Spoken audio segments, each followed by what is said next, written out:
வணக்கம். நாலடியார் பாடல் எண் 397.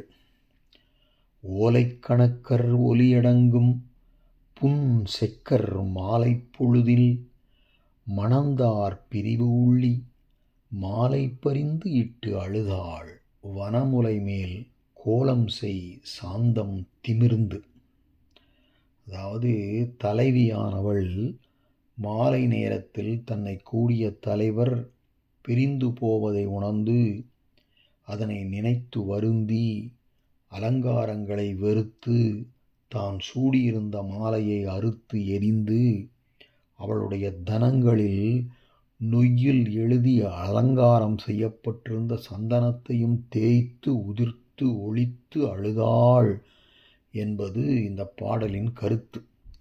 இது தலைவியை களவு வழியால் கூடிய தலைவன் மாலை நேரத்தில் பிரிந்து செல்ல அதனை தலைவி உணர்ந்து வருந்த அதனை தோழி அத்தலைவன்பால் கூறியதான துறை அமைத்து பாடப்பட்டது. பாடலை பார்ப்போம்.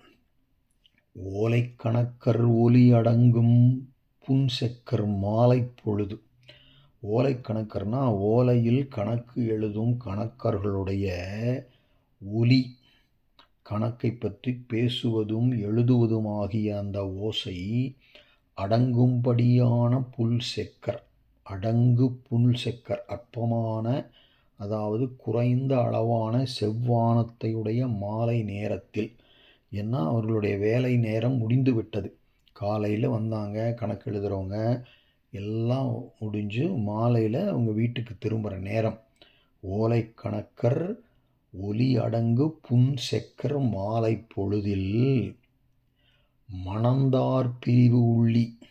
மணந்தார்னா இந்த இடத்துல களவு ஒழுக்கத்தில் தன்னை கூடிய தலைவர் அவரது பிரிவை உள்ளி என்றால் நினைத்து வருந்தி தன் அலங்காரங்களை வெறுத்து தலைவி என்ன பண்ணுறா?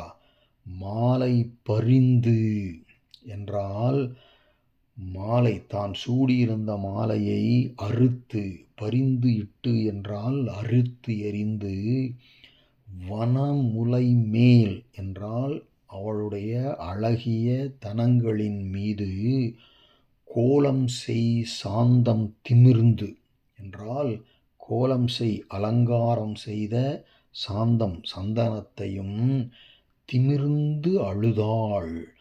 திமிர்ந்து என்றால் தேய்த்து உதிர்த்து ஒழித்து அந்த தலைவி அழுகிறாள் என்பது இந்த பாடலின் பொருள்.